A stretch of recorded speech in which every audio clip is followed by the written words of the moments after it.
Finally then, give us the step-by-step guide. Let's say people are watching us talk about Latin America now. They're convinced they want to make a start. Yeah. What are the steps they need to take? Well, first of all, you have to be there. And whether it's in person or with a representative, one has to have a physical presence there to begin to understand, as you've said through this interview, a very different region and culture than exists in Singapore or in other parts of Asia. There's no question about that. One has to do a fairly extensive market analysis to know, based on the products and services one is trying to buy or procure, what part of Latin America would be the best for that. And again, you've mentioned that parts of Latin America are not the same with each other. That's absolutely true. And so one has to take that into account as well. Okay, but so physical presence. Physical presence, market analysis, understanding what is the, if your ultimate goal is access to the U.S. market, geographic. Where are you situated geographically with relation to the United States?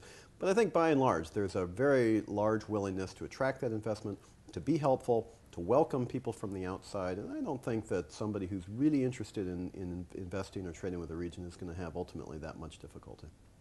Any additional steps? So you've got the local presence, you've analyzed the market. Yep. Do you wait and see, or do you go barreling in?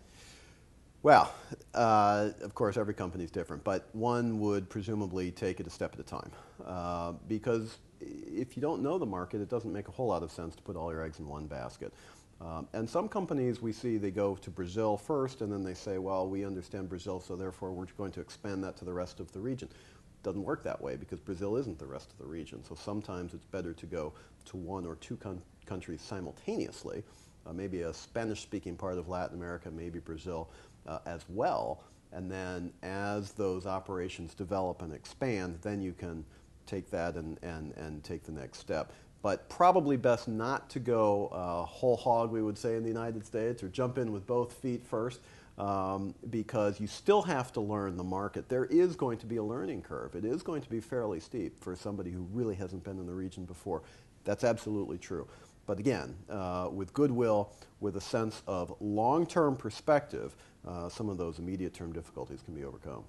In gathering the market analysis, getting to know the market, getting that physical presence, what in your experience can IE Singapore do to help? Well, IE Singapore has been very active in Latin America, and we've seen them with the Council of the Americas throughout the region in a very positive way in meetings and seminars and conferences. And I think working with Singapore companies, IE Singapore is a real resource because they are beginning to know the region in a very effective and real-time manner and can provide that type of on-the-ground insight that companies looking to engage with the region really need.